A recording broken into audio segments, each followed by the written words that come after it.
ಎಲ್ಲ ನನ್ನ ಪ್ರೀತಿಯ ವೀಕ್ಷಕರಿಗೆ ನಮಸ್ಕಾರ. ಸ್ನೇಹಿತರೆ, ಜೊತೆಗಿರದ ಜೀವ ಎಂದಿಗೂ ಜೀವಂತ ಎನ್ನುವ ಮಾತಿನಂತೆ ತಮ್ಮ ಸಿನಿಮಾ ಮತ್ತು ಸರಳತೆಯ ಬದುಕಿನಿಂದ ಕನ್ನಡಿಗರ ಮನಸ್ಸುಗಳಲ್ಲಿ ಸದಾ ಜೀವಂತ ಇರುವ ನಿಮ್ಮೆಲ್ಲರ ಅಪ್ಪು, ಕರ್ನಾಟಕ ರತ್ನ ಡಾಕ್ಟರ್ ಪುನೀತ್ ರಾಜ್ಕುಮಾರ್ ಅವರ ಒಂದು ವಿಶೇಷ ವಿಡಿಯೋಗೆ ನಿಮ್ಮೆಲ್ಲರಿಗೂ ಸ್ವಾಗತ. ಸ್ನೇಹಿತರೆ, ಈ ವಿಡಿಯೋದಲ್ಲಿ ಪುನೀತ್ ರಾಜ್ಕುಮಾರ್ ಅವರು ಬಾಲನಟರಾಗಿ ಅಭಿನಯಿಸಿದ ಎಲ್ಲಾ ಸಿನಿಮಾಗಳ ಕುರಿತು ನೋಡೋಣ ಬನ್ನಿ. ಹಾಗೆ ಅಪ್ಪು ಅವರು ಬಾಲನಟರಾಗಿ ಅಭಿನಯಿಸಿದ ಕೊನೆಯ ಸಿನಿಮಾದ ಬಗ್ಗೆ ಒಂದು ವಿಶೇಷ ಮಾಹಿತಿ ಇದೆ. ಅದಕ್ಕೆ ಕೊನೆ ತನಕ ವಿಡಿಯೋ ನೋಡಿ, ತುಂಬಾ ಇಂಟ್ರೆಸ್ಟಿಂಗ್ ಇದೆ. ಬನ್ನಿ ಸ್ನೇಹಿತರೆ, ಹಾಗಾದ್ರೆ ವಿಡಿಯೋ ಆರಂಭಿಸೋಣ. ಸ್ನೇಹಿತರೆ, ಪುನೀತ್ ರಾಜ್ಕುಮಾರ್ ಅವರು 1975ರಲ್ಲಿ ಜನಿಸುತ್ತಾರೆ. ಮೂಲತಃ ಇವರ ಹೆಸರು ಮಾಸ್ಟರ್ ಲೋಹಿತ್ ಆಗಿರುತ್ತೆ. ಅದು 1976ನೇ ವರ್ಷ ಡಾಕ್ಟರ್ ರಾಜ್ಕುಮಾರ್ ಅವರ ಪ್ರೇಮದ ಕಾಣಿಕೆ ಸಿನಿಮಾ ತೆರೆ ಕಂಡಿರುತ್ತದೆ. ಆ ಸಿನಿಮಾದಲ್ಲಿ ಮೊದಲ ಬಾರಿಗೆ ಪುನೀತ್ ರಾಜ್ಕುಮಾರ್ ಅವರು 6 ತಿಂಗಳ ಮಗುವಾಗಿ ಸಿನಿಮಾ ಜೀವನಕ್ಕೆ ಪಾದಾರ್ಪಣೆ ಮಾಡಿರುತ್ತಾರೆ. ಪ್ರೇಮದ ಕಾಣಿಕೆ ಸಿನಿಮಾ ಪುನೀತ್ ರಾಜ್ಕುಮಾರ್ ಅವರ ಮೊದಲ ಸಿನಿಮಾವಾಗಿದೆ.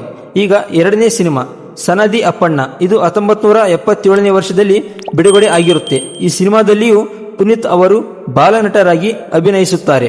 ಮೂರನೇ ಸಿನಿಮಾ ತಾಯಿಗೆ ತಕ್ಕ ಮಗ, ಇದು 1978ರಲ್ಲಿ ತೆರೆ ಕಂಡಿರುತ್ತದೆ.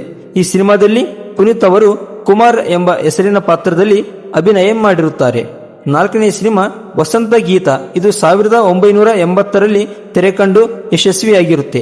ಈ ಸಿನಿಮಾದಲ್ಲಿ ಶ್ಯಾಮ್ ಎಂಬ ಹೆಸರಿನ ಪಾತ್ರದಲ್ಲಿ ಪುನೀತ್ ಅವರು ಅಭಿನಯ ಮಾಡಿರುತ್ತಾರೆ. ಈ ಸಿನಿಮಾದಲ್ಲಿ ಪುನೀತ್ ಮತ್ತು ರಾಜ್ಕುಮಾರ್ ಅವರ ನಡುವಿನ ಸಂಭಾಷಣೆ ತುಂಬಾ ಅದ್ಭುತವಾಗಿ ಮೂಡಿ ಬಂದಿರುತ್ತೆ. ಈಗ ಐದನೇ ಸಿನಿಮಾ ಭೂಮಿಗೆ ಬಂದ ಭಗವಂತ, ಇದು 1981ರಲ್ಲಿ ತೆರೆ ಕಂಡಿರುತ್ತದೆ. ಈ ಸಿನಿಮಾದಲ್ಲಿ ಕೃಷ್ಣನ ಪಾತ್ರವನ್ನು ಪುನೀತ್ ಅವರು ಮಾಡಿರುತ್ತಾರೆ. ಹಾಗೆ ಈ ಸಿನಿಮಾದ ಒಂದು ಹಾಡಲ್ಲಿ ಪುನೀತ್ ಅವರು ಲೋಕೇಶ್ ಅವರ ಜೊತೆಗೆ ಕಾಣಿಸಿಕೊಳ್ಳುತ್ತಾರೆ. ಅಣ್ಣವರನ್ನು ಹೊರತುಪಡಿಸಿ ಬೇರೆ ನಟರ ಜೊತೆಗೆ ಅಭಿನಯಿಸಿದ ಪುನೀತ್ ಅವರ ಮೊದಲ ಸಿನಿಮಾ ಇದಾಗಿದೆ. ಈಗ ಆರನೇ ಸಿನಿಮಾ ಭಾಗ್ಯವಂತ, ಇದು 1981ರಲ್ಲಿ ಬಿಡುಗಡೆ ಆಗಿರುತ್ತೆ. ಈ ಸಿನಿಮಾದಲ್ಲಿ ಪುನೀತ್ ಅವರು ಕೃಷ್ಣ ಎಂಬ ಹೆಸರಿನ ಪಾತ್ರದಲ್ಲಿ ಅಭಿನಯಿಸುತ್ತಾರೆ. ಈ ಸಿನಿಮಾದ ಒಂದು ವಿಶೇಷತೆ ಏನೆಂದ್ರೆ, ಈ ಸಿನಿಮಾದಲ್ಲಿ ಬರುವ ಗುರುವಾರ ಬಂತಮ್ಮ ಎಂಬ ಭಕ್ತಿಗೀತೆಯಲ್ಲಿ ಅಣ್ಣವರು ಮತ್ತು ಪುನೀತ್ ಅವರು ಒಟ್ಟಿಗೆ ಕಾಣಿಸಿಕೊಳ್ಳುತ್ತಾರೆ. ಏಳನೇ ಸಿನಿಮಾ ಹೊಸ ಬೆಳಕು, ಇದು 1982ರಲ್ಲಿ ತೆರೆ ಕಂಡಿರುತ್ತೆ. ಈ ಸಿನಿಮಾದಲ್ಲಿ ಪುನೀತ್ ಅವರು ಪುಟ್ಟು ಎಂಬ ಪಾತ್ರದಲ್ಲಿ ಅಭಿನಯಿಸುತ್ತಾರೆ.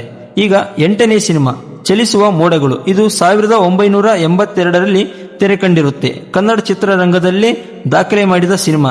ಈ ಸಿನಿಮಾದಲ್ಲಿ ಪುನೀತ್ ಅವರು ರಾಮು ಎಂಬ ಪಾತ್ರದಲ್ಲಿ ಅಭಿನಯಿಸಿ ಕಾಣದಂತೆ ಮಾಯವಾದನು ನಮ್ಮ ಶಿವ ಎಂಬ ಹಾಡನ್ನು ಕೂಡ ಆಡಿ ಅದ್ಭುತವಾಗಿ ನಟನೆಯನ್ನು ಮಾಡುತ್ತಾರೆ.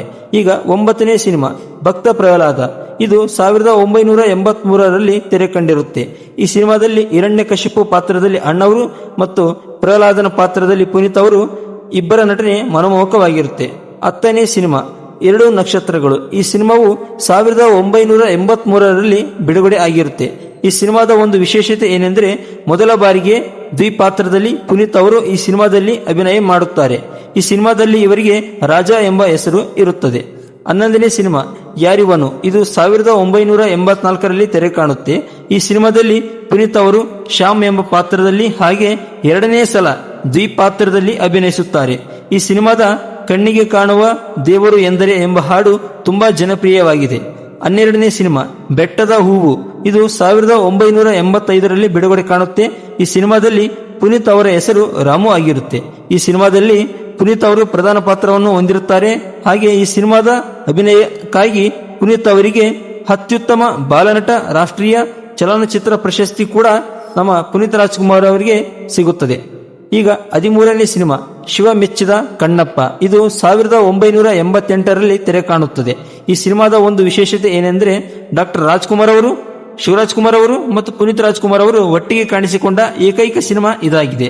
ಈಗ 14ನೇ ಸಿನಿಮಾ ಪುನೀತ್ ಅವರು ಬಾಲನಟರಾಗಿ ಅಭಿನಯಿಸಿದ ಕೊನೆಯ ಸಿನಿಮಾ ಯಾವುದೆಂದರೆ ಅದು ಪರಶುರಾಮ್. ಈ ಸಿನಿಮಾದಲ್ಲಿ ಅಣ್ಣವರು ಮತ್ತು ಪುನೀತ್ ಅವರು ಕೊನೆಯ ಬಾರಿಗೆ ಒಟ್ಟಿಗೆ ಕಾಣಿಸಿಕೊಳ್ಳುತ್ತಾರೆ. ಇದೇ ಈ ಸಿನಿಮಾದ ಒಂದು ವಿಶೇಷತೆ. ಈ ಸಿನಿಮಾದಲ್ಲಿ ಪುನೀತ್ ಅವರಿಗೆ ಅಪ್ಪು ಎಂಬ ಹೆಸರಿರುತ್ತದೆ. ಇಲ್ಲಿ ಒಂದು ಅಚ್ಚರಿಯ ಸಂಗತಿ ಏನೆಂದರೆ, ಈ ಸಿನಿಮಾದ ನಂತರ ಪುನೀತ್ ಅವರು ನಾಯಕ ನಟನಾಗಿ ಅಭಿನಯಿಸಿದ ಮೊದಲ ಸಿನಿಮಾ ಕೂಡ ಅಪ್ಪುನೇ ಆಗಿದೆ. ನೋಡಿದ್ರಲ್ಲ ಸ್ನೇಹಿತರೆ, ನಿಮ್ಮೆಲ್ಲರ ಪ್ರೀತಿಯ ಡಾಕ್ಟರ್ ಪುನೀತ್ ರಾಜ್ಕುಮಾರ್ ಅವರು ಬಾಲನಟರಾಗಿ ಅಭಿನಯಿಸಿದ ಸಿನಿಮಾಗಳ ಕುರಿತು ಈ ವಿಡಿಯೋದಲ್ಲಿ ಹೇಳಿದ್ದೇನೆ. ಈ ವಿಡಿಯೋ ನಿಮಗೆ ಇಷ್ಟವಾಗಿದ್ದರೆ ಒಂದು ಲೈಕ್ ಮಾಡಿ, ಕಾಮೆಂಟ್ ಮಾಡಿ, ಹಾಗೆ ನಮ್ಮ ಯೂಟ್ಯೂಬ್ ಚಾನಲ್ ಅನ್ನು ಸಬ್ಸ್ಕ್ರೈಬ್ ಮಾಡಿ, ಜೊತೆಗೆ ನಿಮ್ಮ ಸ್ನೇಹಿತರಿಗೂ ಶೇರ್ ಮಾಡಿ. ಮತ್ತೆ ಮುಂದಿನ ವಿಡಿಯೋದಲ್ಲಿ ಒಂದು ಇಂಟ್ರೆಸ್ಟಿಂಗ್ ವಿಷಯದ ಕುರಿತು ಮಾಹಿತಿ ನೀಡಲು ನಾನು ನಿಮ್ಮ ಮುಂದೆ ಬರುತ್ತೇನೆ. ಮತ್ತೆ ಭೇಟಿಯಾಗೋಣ. ನಮಸ್ಕಾರ.